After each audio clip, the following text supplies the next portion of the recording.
因为这伙人较歹去说着厝，这高雄市利用这国体甲社会主体设立银发家园，拢总有26户，提供予65岁以上时代来住。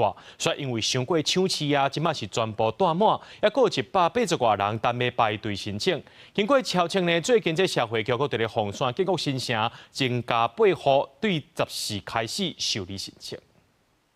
伊间隔拢共款吼。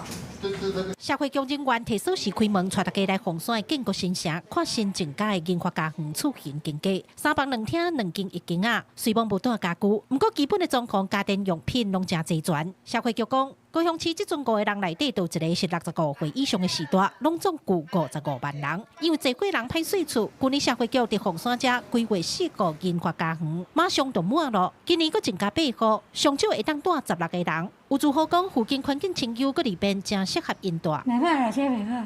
安怎讲啊？你出去拢做方便，要啥拢方便。有迄种就是租厝较困难，无爱租互老岁仔的无？啊有啦，有听讲啊，即摆咱无爱租诶，老岁仔惊死。